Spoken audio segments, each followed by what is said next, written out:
નમસ્કાર દોસ્તો, ઇન્સ્પાયર ગુજરાતના આ ડિજિટલ યુટ્યુબ પ્લેટફોર્મ પર આપ સૌ દોસ્તોનું હું ધવલ મારું હાર્દિક સ્વાગત કરું છું. દોસ્તો, તમે છેલ્લા ઘણા સમયથી આપણે 4 થી 5 દિવસથી યુદ્ધની વાત કરી રહ્યા હતા. ભારત અને પાકિસ્તાન વચ્ચે જે એક તણાવ હતો એ તણાવ ઉપર વાત કરી રહ્યા હતા. એવામાં ગઈકાલે સડનલી 5 વાગ્યા બાદ એક એવા ન્યૂઝ આવે છે, એક એવી ખબર આવે છે, કે એવી અપડેટ આવે છે કે ભારત અને પાકિસ્તાન આ તણાવવાળી પરિસ્થિતિમાં સીઝ ફાયર એ કરવા માટે રેડી થઈ ગયા.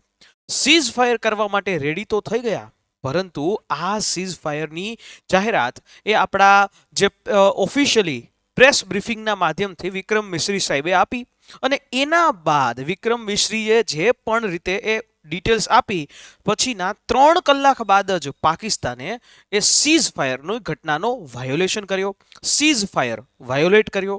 નક્કી થયું હતું, બંને દેશો વચ્ચે અન્ડરસ્ટેન્ડિંગથી નક્કી કરવામાં આવ્યું હતું કે આપણે હવે જે છે ગોળીબારી નહીં કરીએ, શેલિંગ નહીં કરીએ, ડ્રોન્સ નહીં ઉડાડીએ. પરંતુ પાકિસ્તાન, જેમ કહેવાય કે કુત્તે કી દુમ વેસી ટેढ़ी की टेढ़ी रहती है, ખૂબ સરસ રીતે વીરેન્દ્ર સહેવાગે આ ટ્વીટ મારી અને દુનિયાને પણ ઠીક. જ્યારે સીઝ ફાયરનું એનાઉન્સમેન્ટ કર્યું હતું ત્યારે બધી જગ્યાએ સોશિયલ મીડિયાના મારફતેથી લોકોએ પોતાનો જે રોષ હતો કે આપણે બસ આ જ હાથમાં છે, બસ પકડવાની વાર છે ને આપણે અટકી રહ્યા છીએ. દરેક લોકોને ક્યાંક ને ક્યાંક એવું જ લાગતું હતું કે આમાં કશું કંઈક ખૂટે છે, આપણે કંઈક કશું ભૂલ કરી રહ્યા છે. અને સીઝ ફાયર માની તો લીધું, પણ તું ઈ સીઝ ફાયરમાં આ ભારતની 140 કરોડ જનતાને માંથી કોઈ પણ વ્યક્તિને એ વિશ્વાસ હતો જ નહીં પાકિસ્તાન ઉપર કે પાકિસ્તાન પોતાના સ્ટેટમેન્ટ ઉપર કાયમ રહેશે. અને થયું પણ એવું જ કે પાકિસ્તાન છે એણે 3 કલાક બાદ એ ફરી પાછો સીઝ ફાયરની ઘટનાનું ઉલ્લંઘન છે એ કર્યું. ગઈકાલે ઘણા બધા અલગ અલગ જગ્યાએ, જેમ કે જમ્મુ કાશ્મીરથી લઈ અને ગુજરાતના કચ્છ સુધી, ત્યાં સુધી સીઝ ફાયરની ઘટના છે એનો ઉલ્લંઘન એ થતો રહ્યો. રાતના 10 વાગ્યા આસપાસ અલગ અલગ જગ્યાએથી ડ્રોન્સ જે છે એ ઉડ્યા પણ ખરી, અને ભારતની એર ડિફેન્સ સિસ્ટમે એ ડ્રોનને એ તોડી પણ પાડ્યા. જેમાં એ ભુજ હોય કે અમૃતસર હોય કે પછી જમ્મુ કાશ્મીર હોય કે પછી રાજસ્થાન હોય, પંજાબ સરહદ હોય, બધી જગ્યાએ આપણી જે આર્મીની ડિફેન્સ સિસ્ટમ છે એ ડિફેન્સ સિસ્ટમે આપણે બધાને એ બચાવી કાઢ્યા. તો હવે પ્રશ્ન એ ઊભો થાય છે કે આ સીઝ ફાયરનો મતલબ શું રહી છે? ચોક્કસથી છે તરત જ રીતે જે છે એ આ પ્રકારથી એક પ્રેસ કોન્ફરન્સ છે એ કરવામાં આવે છે. લગભગ અહીંયા તમે સમય જોઈ શકો છો, રાતના 22:55, એટલે કે ઓલમોસ્ટ રાતના 11 વાગ્યે એ વિક્રમ મિશ્રી સાહેબ જે છે એ અહીંયા આવે છે અને પ્રેસ કોન્ફરન્સમાં માહિતી આપે છે, ઓફિશિયલ જાહેરાત કરે છે કે પાકિસ્તાને સીઝ ફાયરની ઘટનાનું વાયોલેશન કર્યું. તો હવે મુદ્દો ઉઠે, સાહેબ આ તો દર વખતનું થયું. તમને લોકોને એક વાત ખાસ જણાવી દઉં કે સીઝ ફાયરની ઘટના આપણે શિમલા કરારથી એગ્રીમેન્ટ સાઇન કર્યું, એના પછી લાહોર સમજૂતી પણ કરી, કારગિલ યુદ્ધ થયું, એના પછીથી 2023-24 સુધીમાં પાકિસ્તાને લગભગ એ 7,800 કરતાં પણ વધારે વાર આ સીઝ ફાયરની ઘટનાનું ઉલ્લંઘન એ કર્યું જ છે. અને હજારો વખત પાકિસ્તાને ભારત ઉપર ઇનડાયરેક્ટલી રીતે સીઝ ફાયરની ઘટનાના ઉલ્લંઘન એ કરે છે. અને પાછું ઉલટાનું કહે છે કે ભાઈ ભારતે અમારી ચોકી જે છે ઉડાવી નાખી છે. પહેલા ઘટના પહેલા જે છે એ પોતે ઉલ્લંઘન કરે અને પછી જે છે એ પોતે જ પોતાની રીતે વિક્ટિમ એ બની જાય. આ પાકિસ્તાનની ફિતરત છે રહી છે. તો આ રીતે જોઈએ તો ઘણી બધી વસ્તુઓ છે એ સમજવી થોડી અઘરી પણ પડે છે. પણ તેમ છતાં આપણે ખાસ વાત કરીએ, ત્યાર પછીનો એક વાક્યક્રમ જે છે એક એવો રહ્યો કે પાકિસ્તાનના પ્રધાનમંત્રી જે શહેબાઝ શરીફ એ મીડિયા સમક્ષ આવે છે. પાકિસ્તાનના પ્રધાનમંત્રી છે એ મીડિયા સમક્ષ આવે છે અને મીડિયા સમક્ષ જે છે એ બોલે છે, આખા પાકિસ્તાનને સંબોધન કરે છે કે આપણે જીતી ચૂક્યા છીએ. જાણે કેમ કે બહુ મોટું કામ કરી દીધું હોય, આપણે યુદ્ધ જીતી ગયા છે. પોતાની નેતા, આ એવો નેતા છે, ખબર નહીં કયા પ્રકારના નશો કરીને બેઠો છે કે કયો એવો નશો છે કે જેમાં એ એવું કહે છે કે અમે જીતી ગયા છે. ભારતે અમારી ઉપર, એટલે કે ભારતે આપણા ઉપર 80 જેટલા ફાઇટર પ્લેન લઈ અને હુમલો કર્યો હતો. 50 પ્લેન આપણે પાડી નાખ્યા, 50 પ્લેન દુશ્મનના આપણે તોડી પાડ્યા. પાછું તો એ વાનું ઈ પણ કહે કે ભારતે આપણા એરબેઝ ઉપર હુમલો કરીને એરબેઝ નષ્ટ કરી નાખ્યા, પણ તેમ છતાં આપણે જીત્યા છે. પાછું એ પણ સ્વીકારે કે ભારતે એવું પણ કહે છે ભારતે આપણા આર્મી જે જગ્યાઓ છે, આર્મી ફેસિલિટી છે, એના ઉપર હુમલો પણ કર્યો, એની ઉપર કામ કર્યું, પણ તેમ છતાં આપણે જીત્યા છે.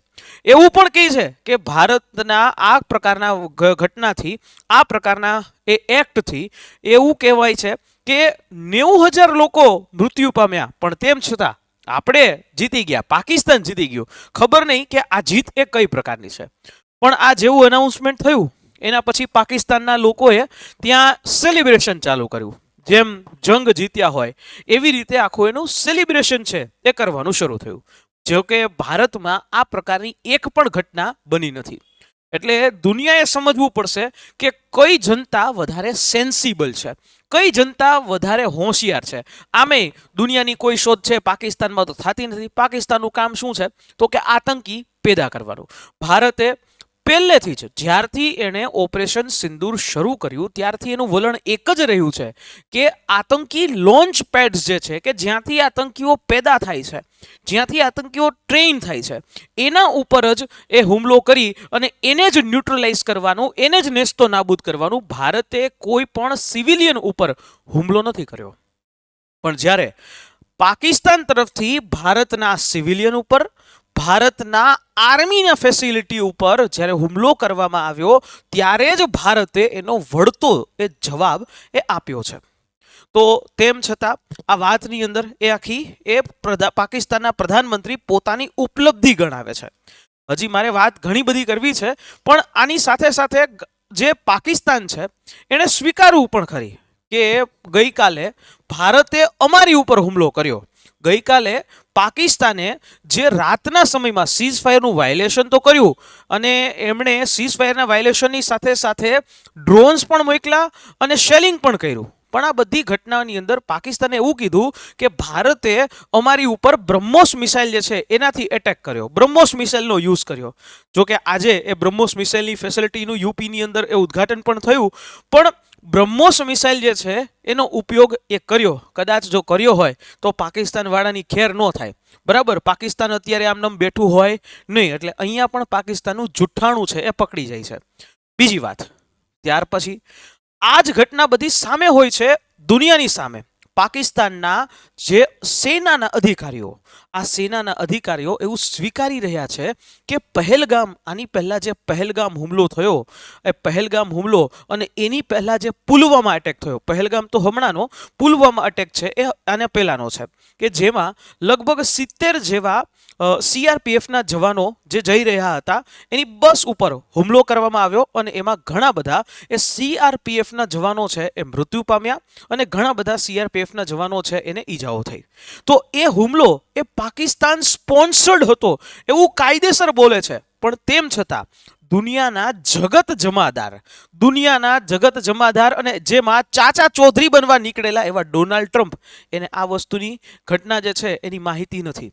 અને તેમ છતાં એ ભારતને એવું કહે છે કે ભારતે સંધિ કરી લેવી જોઈએ, સીઝ ફાયર કરી લેવું જોઈએ. ત્યાર પછી હવે શાહબાઝ શરીફે એઝ ઇટ ઇઝ પોતાનું, કારણ કે જ્યારે શાહબાઝ શરીફ જે છે એણે રશિયા પાસે મીડિયેશનનો પ્રસ્તાવ રાખ્યો હતો, રશિયાએ એ પ્રસ્તાવને માનવાનો મનાઈ કરી દીધી, મીડિયેશનની ના પાડી દીધી. પરંતુ અમેરિકા કે જેને જગત જમાદાર બનવું છે અને ચાચા ચૌધરી બનવું છે એવા ડોનાલ્ડ ટ્રમ્પે આ હાથમાં લીધું અને લખ્યું કે આખી રાત અમે પ્રયત્ન કર્યો અને છેવટે ભારત અને પાકિસ્તાન વચ્ચે સીઝ ફાયર અમે કરાવી શક્યા છીએ અને બંને દેશની સરકારોને ખૂબ ખૂબ અભિનંદન.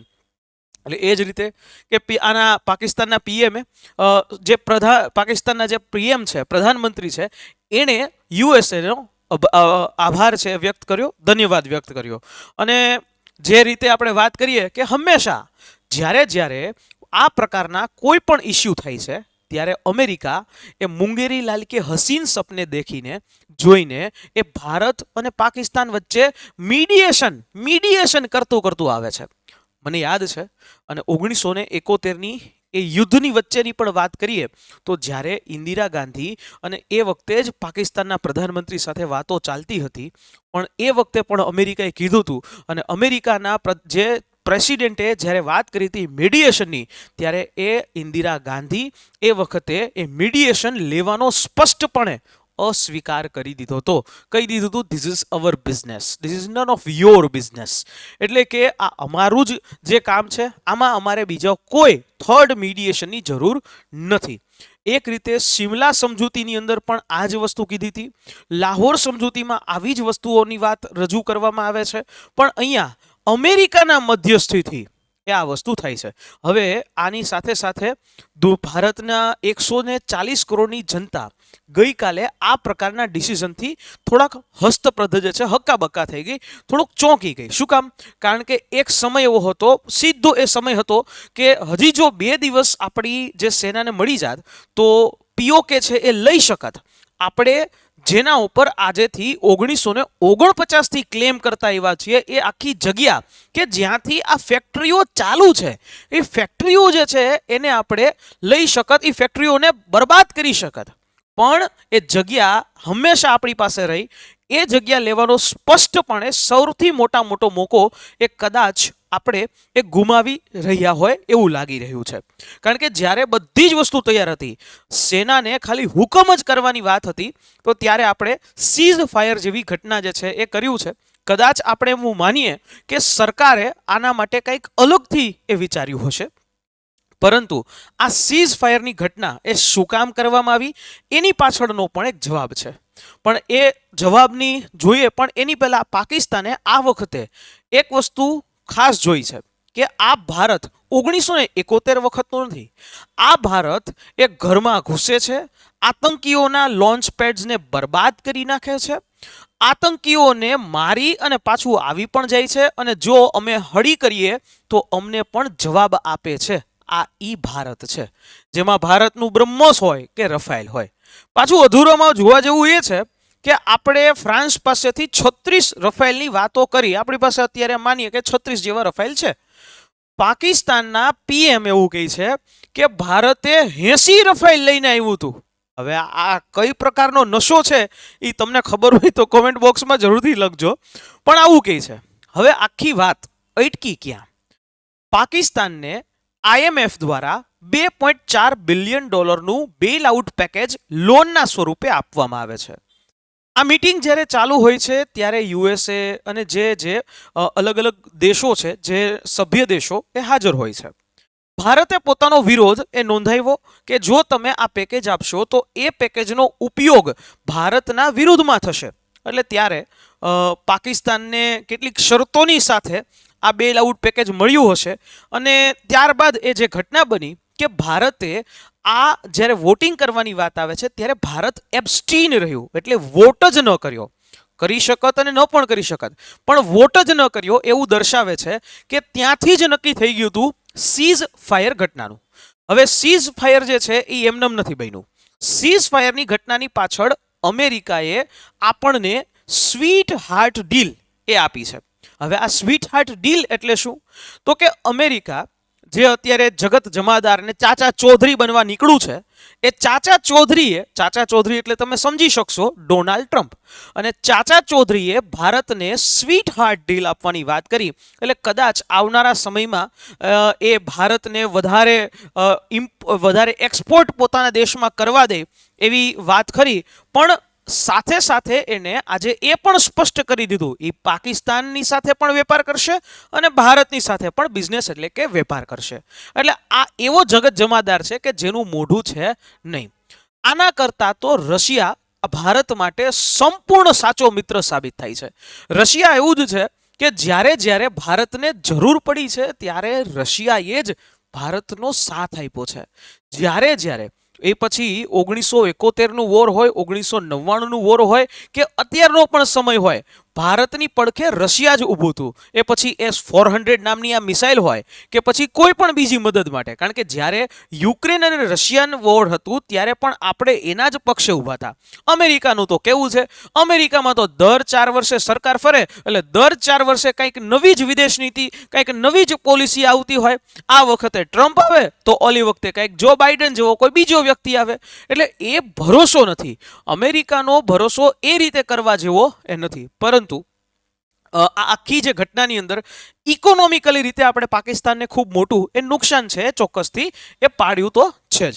આ બધી ઘટનાઓ થતી હતી એવામાં ગઈકાલે પાકિસ્તાનની અંદર જે CNN ન્યૂઝના એક રિપોર્ટર એવું કીધું કે આ આખી ઘટનામાં સીઝ ફાયરની ઘટનાનું વાયોલેશન એ પાકિસ્તાને નહીં ભારતે કર્યું છે. સીઝ ફાયરની ઘટનાનું વાયોલેશન એ ઉલ્લંઘન એ ભારતે કર્યું છે અને પાકિસ્તાને તો ને રિસ્પોન્ડ કર્યો છે અને પાકિસ્તાને ઇન્ડિયાને 2 ફૂટ ઉપર એટલે કે ઘૂંટણીએ લઈ આવી દીધું છે. આવું પ્રકારનું આ રિપોર્ટિંગ આ કરે છે અને કેટલાક જગતના જે બહુ મોટા એવા મીડિયા કહેવાના લોકો એ ભારત વિરુદ્ધનું એક પ્રોપોગેન્ડા એ ચલાવી રહ્યા છે.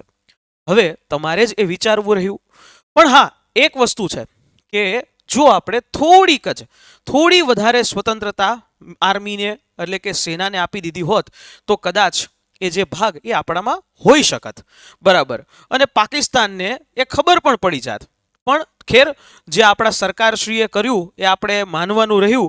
પણ એક વસ્તુ છે, આ બધી વસ્તુ થઈ ત્યારે આ જગતના ચાચા ચૌધરી, જગત જમાદાર ચાચા ચૌધરી, હવે એ ચાચા ચૌધરી છે એ હજી એક વધારે પ્રકારની સલાહ આપણને આપીને બેઠા છે. એ એવું કહે છે કે ભારત અને પાકિસ્તાનની બે ગવર્મેન્ટ છે ખૂબ સારી છે, એકદમ હીરો જેવી છે અને ખૂબ સરસ મજાનું કામ કરશે. બે જે છે સમજુ છે અને આવનારા સમયમાં જે કાશ્મીરનો 1000 વર્ષ જૂનો પ્રશ્ન છે એ 1000 જૂનો વર્ષ પ્રશ્નમાં હું મીડિયેશન કરવા માટે, હું મધ્યસ્થી કરવા માટે તૈયાર છું. આવું વાત આ ચાચા ચૌધરીએ કરી છે. હકીકતમાં આ ચાચા ચૌધરીને આખું મીડિયાનું અટેન્શન જોઈએ છે, બરાબર, કારણ કે એ હમણાં જ ટૂંક સમયની અંદર આ જ વીક અંતર્ગત એ સાઉદી અરેબિયા આવી રહ્યા છે. જ્યારે એ આવી રહ્યા હોય તો મીડિયાનું અટેન્શન એને જ હોવું જોઈએ, બીજા કોઈને નહીં. એટલા માટે આ વ્યક્તિ એ આવું પ્રકારનું મીડિયેશન કરવા આવી રહ્યા છે. આ એ જ વ્યક્તિ છે કે વેપાર સિવાય કંઈ બોલે નહીં, બરાબર, અને એ હંમેશા એવું જ કહે છે કે અમેરિકા ફર્સ્ટ. તો જ્યારે આજે આપણે ભારત ફર્સ્ટ કે ઇન્ડિયા ફર્સ્ટની વાત કરીએ ને ત્યારે આપણને મીડિયેશનની વાત કરે છે. અગર માની લો કે કદાચ મીડિયેશન ન કર્યું હોત તો આ શું કરત? તો કે ઇકોનોમિક સેન્ક્શન છે એ કરત. અને આમે જ્યારે રશિયા અને યુક્રેનની વચ્ચે જે ઝેલેન્સ્કીને બોલાવી અને દુનિયાને એ ખબર તો પડી જ ગઈ છે. પણ આ 1000 વર્ષ જૂનો પ્રશ્ન ગણાવે છે કાશ્મીરને. હવે 1000 વર્ષ જૂનો પ્રશ્ન નથી, 1949માં પ્રશ્ન ઊભો થયો, પણ એ કાશ્મીરની અંદર મધ્યસ્થીની વાત કરે છે. જ્યારે હંમેશા ભારતે સ્પષ્ટ કર્યું છે કે કાશ્મીરની બાબતે કોઈ ત્રીજા પક્ષની મધ્યસ્થી ક્યારેય અમને સ્વીકાર્ય નથી. એ દેશના કોઈ પણ નેતા હોય, કોઈ પણ શાસક પક્ષના નેતા હોય, ખુદ પ્રધાનમંત્રી હોય. પણ આ બધી ઘટનાઓ ચાલી હતી, મીડિયેશન છે ચાલતું હતું, પણ આ બધી જ મીડિયેશનની સાથે સાથે પ્રધાનમંત્રી સાહેબે ચોખ્ખું અને સ્પષ્ટ સંદેશમાં કીધું છે કે ત્યાંથી જો એક ગોળી પણ આવશે તો અહીંયાથી એક મોટો ગોળો જાય, બરાબર. એક ગોળી આવી અને સામે મોટો ગોળો જશે. પણ આ વખતે ભારત પાસે એક નવી એ ઓપોર્ચ્યુનિટી હતી અને એ ઓપોર્ચ્યુનિટી હતી બલુચિસ્તાન. પાકિસ્તાનના 2 ભાગ કરી શકાય એમ હતું. જો કે આ પાકિસ્તાનના 2 ભાગ કરવા માટે એ સાચો સમય પણ હતો. બલુચિસ્તાન લિબરેશન આર્મીએ ઘણા બધા જગ્યાઓને કબજે પણ એ કરી દીધી હતી. વારંવાર પાકિસ્તાનના સેના ઉપર હુમલો પણ કર્યો હતો. તો આ એ સાચો સમય હતો કે જ્યારે આપણે રિએક્ટ જે છે કરવાનું હતું.